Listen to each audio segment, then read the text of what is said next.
Welcome back to another edition of the Disney Dish Podcast with Jim Hill, and Happy New Year! Happy 2017. I think we're all ready for 2016 to be behind us. And because it is early January and it is winter, we thought this would be the perfect time to talk about a sunny, warm destination. Somewhere where we could all go relax by a beach, enjoy a cocktail, and get some sun. Unfortunately, none of those places were available, so we're stuck talking about Canada. Let's bring in one Mr. Jim Hill. Jim, how's it going? Oh, wow. That was hard. That was harsh. You know what? 2016 didn't do us any favors. I'm not giving 2017 a chance, man. Wow. Okay. I appreciate you folks hanging with us because this is now the third installment of our Canada thing. And just to sort of regroup here, because it's been a while since we talked about it, pick up where we left off. Our last installment, we talked a lot about Expo 67, particularly Robert Barkley had made the Canada 67 film, which was a huge hit at the Expo. In fact, this Circle Vision film wound up running after that show closed for another 12 years. It hung in there in Canada till, September of 1980. Yeah, it ran for a long time, which is kind of amazing considering we can't find any evidence of it online. Yeah, well... I think somebody would have... You know why? Because the Canadians wouldn't have bootlegged the film. No, they're entirely respectful people. I mean, it's just like, no photography. It's like, okay, we're Canada. We all right, okay. By the way, Jim, in honor of all things Canadian and polite, let's have a moment of silence here for Alan Thicke. Yeah, geez. All right, ready? Go. Okay. This film runs till September of 1980 because... Nearly 2 years earlier, in October of 1978, Canadian officials signed a letter of intent saying that they do, in fact, want their country to be represented as part of Disney's permanent World's Fair. And they are willing to put up the dough. They're going to cover the cost of building the entire pavilion. They're going to pick up the operating costs. All they ask is that because most Canadians actually live in cities rather than out in sticks, the government officials want this World Showcase Pavilion to showcase the real Canada. They don't want the cliches. They don't want the lumberjacks. And Disney actually refuses. Oh, did they really? There's a blank check on the table, and they won't take it. They turn around and go out and recruit the Associated Biscuit Company and Labatt's Brewery to be the sponsors instead. So I'm trying to figure out this negotiation. The Canadians come in with a beaver pelt full of cash, if you will. Yep. And they're like, look, just don't make us look rustic. And Disney, who needs the money at this point, looks at that and says, no, we need to work the bumpkin angle here. I don't get it. It just doesn't sound like Disney. Well, here's the thing. They had already done so much development on their version of the Canadian Pavilion, and it was what the country was asking was such a pivot away from what they're... Don't make us look like Hicks? That was the big ask. Well, the other thing was that they were looking at World Showcase, and they wanted different experiences in each country. And this is the 1978 version, the description. In fact, if you were coming into Epcot as a possible sponsor and, well, what are we going up against? It's like, okay, well, this is what we've got planned for Canada. And this is the description. The Canadian Pavilion is based on an outdoors theme which recreates the majesty of the Canadian wilderness. Visitors enter through a northwest Indian village where native crafts skills are demonstrated and products are displayed. The roughly cut log dwelling of the Indian village blend in naturally with the Canadian frontier, where these materials were used to tame the wilderness. Now, this is where it now departs, and a fortress tower is used as the gateway to a suspension bridge spanning a bottomless river gorge. Once you cross this bridge, guests wind their way through a path that's been blasted out of the steep mountainside. And an alternate route would have been offered, that a guest could go through the more hospitable Chateau Frontenac Hotel at the heart of French Quebec, and here the street would have been lined with shops and where people could browse and more shopping. All roads converge on Salmon Island, where a rugged natural beauty of the Canadian outdoors stands alone. Waterfalls, tall pine trees, and an abandoned mine tunnel seem to mark a dead end until a waterfall magically parts and a drawbridge extends out, inviting guests into the Canadian Circle Vision Theatre. Oh, so you can recognize elements of what they've got in the existing show here, because there is a waterfall and a rustic path carved through the mountainside. And the Hotel Frontenac is still there. But I didn't know that the drawbridge was supposed to come down. Yeah, Interesting. and then from here, guests are surrounded by 9 screens for the spectacular film of Canada the Beautiful in Circle Vision 360. Guests will emerge from the show into a quiet grove of Canadian maple trees through which the vast wheat fields of the central province are visible. This, I think, is kind of the deal breaker. Guests may leave the pavilion for there or walk to the Mountie Bar, a rowdy frontier tavern with a stage show from the Klondike Gold Rush era, and then the Dominion Buffeteria, which eventually became Le Cellier. This is where you can get a hearty meal and a quiet lodge in the mountains. So you can see Disney was totally invested in Mountie's wilderness. And rustic. Okay. All Yeah. right. And even then, they mentioned that in 1978, the Associated Biscuit Company was already on board and notified us of their intention to participate in the pavilion. But the biscuit people didn't have big bucks. Once Disney turned their back on the full government covering of the cost, they had to creep things in. So the Canada Pavilion, you wouldn't think this looking at it, Len, but it's only 36,000 square feet. Really, less than an acre. Yeah, and it's actually the third smallest pavilion in that entire theme park. Only the United Kingdom and Italy are smaller. I would not have guessed that in a... Yeah, No, same thing yeah. here. By the way, before we step away from the 78 plan for Epcot, it's important to note here that the placement of Mexico and Canada actually key off of where America used to be located. Did we move and I didn't know it? Well, no, it just, if you look at the plans from this period, you look past Spaceship Earth, and suddenly there's this pavilion, a futuristic rotunda type building that's kind of dropped exactly. You know that bridge that you cross from? You've gone past the fountains. You're headed toward, what is it? The World Show Place. That space between those two shops, just as you arrive at World Showcase by World Showcase Lagoon. Yeah, sort of it's the very front of World Showcase Lagoon.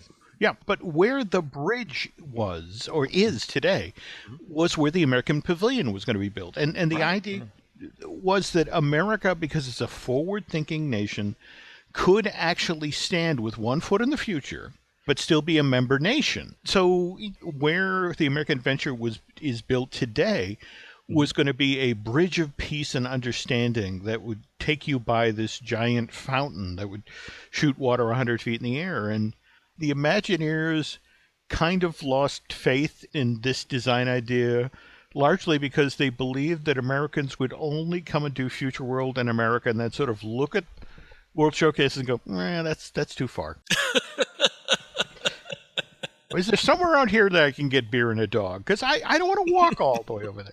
All the way back there, yeah. Yeah, so that was the thing. They actually moved America to make Americans walk around World Showcase. Wow. So they used America as the big draw to get Americans over there. Yeah, well, if we're going to start our World Showcase, let's do like we do in the Northern Hemisphere. We've got America is basically, or the United States is bookended by Mexico and Canada. So that's what you get, when you go into World Showcase. So it was a conscious decision by the designers of Epcot to say, here are the two countries, not only that are bookended by, that the United States is bookended by, but also the two countries that probably Americans would be most familiar with, if they're familiar with any country outside the United States. If Americans have been anywhere, they've been to Mexico or Canada, right?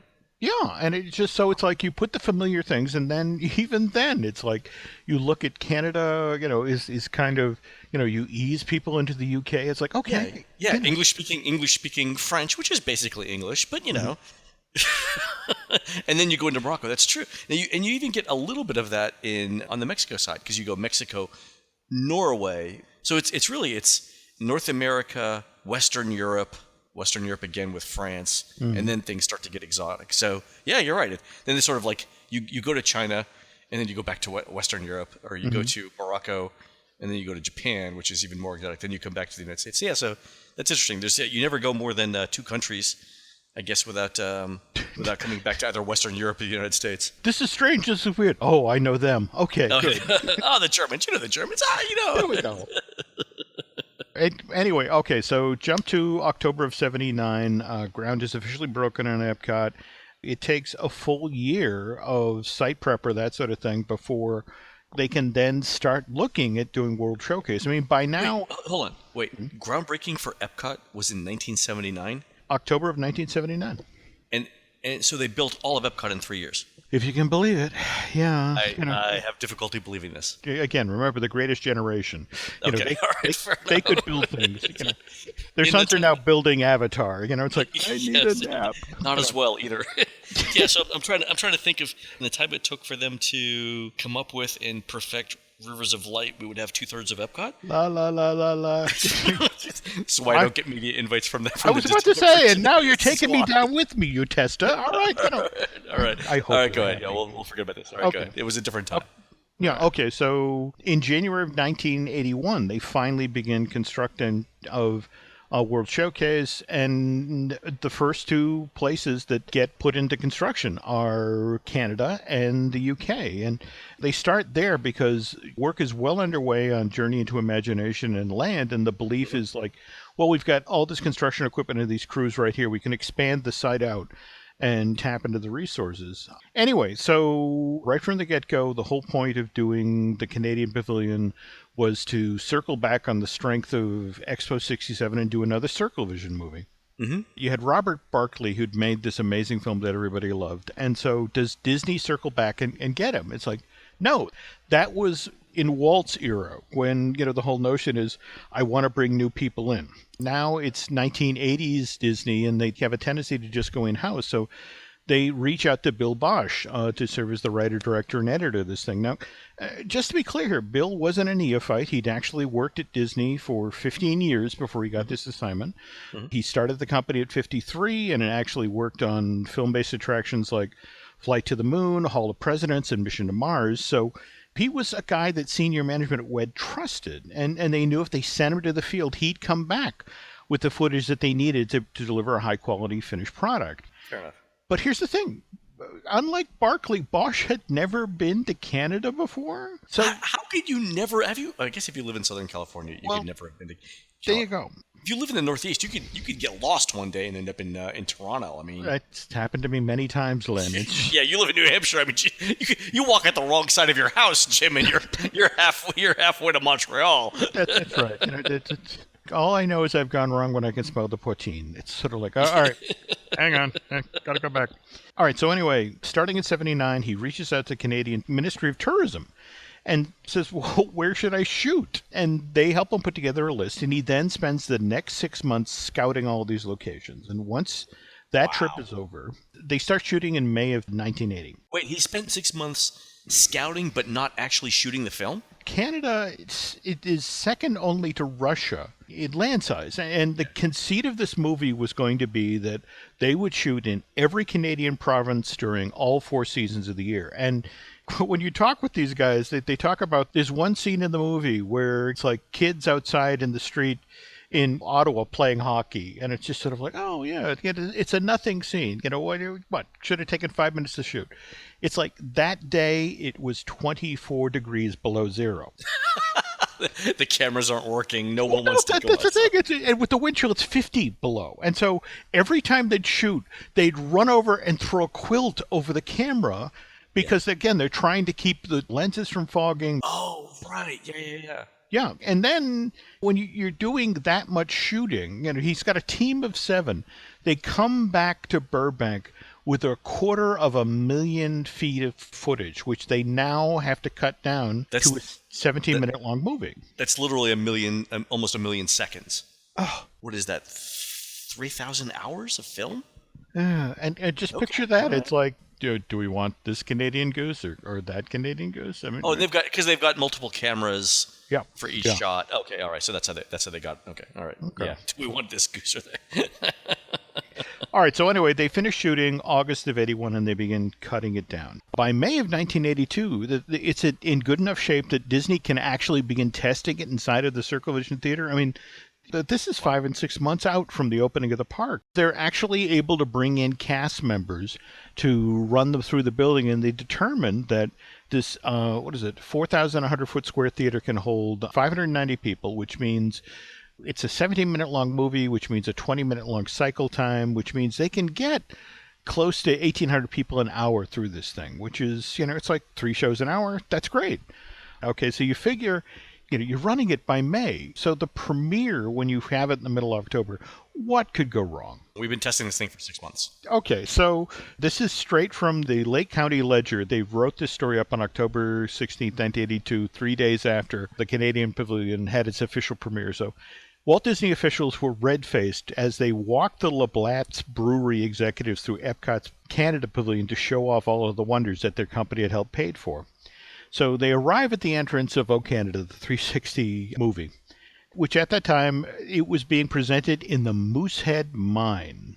And so why are the Walt Disney World officials red-faced? Because Moosehead beer is Labatt's main competitor. Ah. So you pay to build this attraction, and it has your competitor's name on it.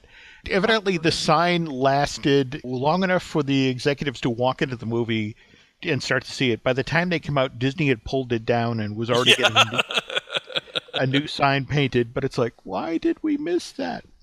All right, so the attraction for now is officially opened, and you figure, okay, what could go wrong at this point? Disney got letters almost from opening day, remembering how long Canada 67 had run at Maniz's World up in Montreal. A number of people would go by guest relations and say, this is derivative. Bill had cut together basically an all-new film, and the Disney executives were like, well, this is good, but have you seen Canada 67? That has some good stuff in it. They actually sort of forced him to incorporate a lot of the looks and the ideas from that movie. And Canadians kind of called Disney on it. And particularly Toronto Star columnist Jack Lackey, he was brutal. I mean, in a story that with a headline that said, Disney film depicts maple syrupy Canada. No. He got right to the point. He said, we came, we saw, we cringed. Jesus. Wow. Okay. And he just hammered on them it's Toronto, Canada's largest city, gets seconds of screen time in this thing. To Disney's credit, they quickly recognized that Canada needed to be retooled to reflect a contemporary Canada, rather than the version that the company had been showcasing since '67. And they had the Canadian money right there on the table.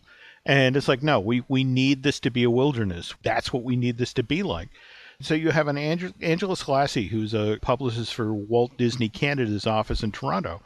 They released a statement that says Walt Disney World is in the process of looking for partners to help update this Circle Vision 360 presentation. Wow. Okay. Currently, we don't have a time frame for this project yet. And Len, not having a time frame sort of redefines understatement in this situation, because it would take another 25 years. These things take time, Jim. Well, These things take time. Even then, the only reason that Disney did this is that the Canadian Tourism Commission donated $500,000 to the cause, while Tourism Toronto and the Calgary Stampede, as well as a bunch of other Canadian tourism groups, kicked in an additional $1 million to finally make this thing go forward. This was one of the older films. You think, China got redone? Yep. I'm surprised, actually, in this context, the French film hasn't been redone. Well, the irony there is I think everyone expected the French to hate that. I mean, it was just, I think... the French, Yeah. So David Katzman, who's the producer of the new version of this, talks about they're going to try to strike just the right balance between vibrant cosmopolitan cities and the natural beauty that characterize Canada. And this is the part of the statement I love. Canada is a very important market to us, and we look forward to showcasing its beauty and splendor for guests visiting the Canadian Pavilion. It's like, please don't be mad at us. It reminds me of what Chairman Clinch says at the beginning of the excess technology talk at Alien Encounter. Profit is simply a byproduct we've learned to live with. There we go. There we go. Now to circle back to the very thing that Bill dealt with when he was shooting in 80, it's trying to figure out the very best times to film. Means you're sitting there spending weeks studying Canadian weather patterns and when events are being held and that sort of thing. And Linda Folsom, who was the line producer on the redo, talked about how we filmed at Calgary, Vancouver, Toronto, Montreal, and Niagara Falls with 1 day to plan and 1 day to shoot in each location. And she says, flat out, we got lucky. We had only 1 day of rain and plenty of sunshine. I was going to say, for the Calgary Stampede, stampede, if you're there for one day, even if you're there for a week, it could legitimately rain for a week. Yeah. And then what do you do, right? I mean, it's not like they're gonna redo the stampede for the entire rodeo thing for you. No. Yeah. Not All at right. all. Oh, so they got lucky. Good. And with the idea of trying to be authentic for Canadians, but at the same time making this, respecting the fact that mostly Americans are coming to see this, that tap Martin Short, who grew up in Hamilton, Ontario, to be the new host and narrator, and going for authenticity, Eva Avail, who was the 2006 winner of Canadian Idol, was tapped to sing the new reorchestrated version of the theme song, the Canada Your Lifetime Journey. There is no better World Showcase song than the original version of that. I agree. So anyway, it opens, and you'd think, okay, this time we've got it. We addressed all of the issues, and it's like, no. Now here's the Victoria Times columnist who's complaining in an October 2007 story that where's Ottawa, the capital city? The capital. Yeah, it's true, because they do the Bay of Fundy, they do Toronto, they do Montreal, they do Vancouver. Is there anything in Ottawa? Well, there's a few brief glimpses of the Parliament building and skaters on the canal, I believe. That could be anywhere. That's how Canadians get around on a day-to-day basis. It's not just trying to appease the Canadian tourism people who, again, gave them millions to redo this. It's Disney having to deal with the ever-shortening American attention span, so the running time of the show was crept in from 17 minutes to 14 minutes. So there's less screen time to do things like mention Ottawa. You also get a couple more showings per day. Oh, no, that's it exactly. Right? You go from 3 an hour to potentially 4. And so they updated for Contemporary Canada. But downside is they give them money to update this movie, and they get less movie. So Canada gets shortchanged. We made it better. We made it shorter. Yeah. You mentioned this. I've never actually been to Ottawa. Really? Kind of I know, it's terrible. I've been to Montreal, I've been to Toronto, been to Vancouver. I haven't been to the Canadian Rockies yet either. But Laurel and I keep talking about doing that. Is it Via Rail? That's Canada's, No. You back in '85 when it looked like Amtrak was going to shut down. I actually booked a train trip to go across the country, so I at least could see the Rockies from the train, and they were amazing. But when I was talking with folks on the train about what I was doing, there's like, oh no, you got to do via rail. The Canadian rail system, the terrain they go through is so much more virgin, so much more amazing. So no, seriously, you have to do it. But you know the American attitude. Americans look at Canada and think it's erratic. That there's those nice people who live upstairs, and the nice people. That should be our motto for Canada. The nice people who live upstairs. But the reality is, it's this amazingly huge, beautiful country, and so many great, talented folks. And it's diverse. I mean, everyone's friendly. It's clean. It runs well. How could you dislike a country that gave us Corner Gas? I mean, my favorite television show of all time. You have to see Corner Gas. Corner Gas. Yes. I'll look for YouTube. Okay. All right. So we've wrapped up one World Showcase country, Jim. We have to look at. And it only took us 3. Just wait for the 12-part France thing. Oh. All right, folks. While Jim gets busy writing that, you've been listening to the Disney Dish podcast with Jim Hill. Please go onto iTunes, Stitcher, and Google Play, and rate this little show of ours. And also tell us what you would like to hear next. For Jim, this is Len. We will see you on the next show. Take care.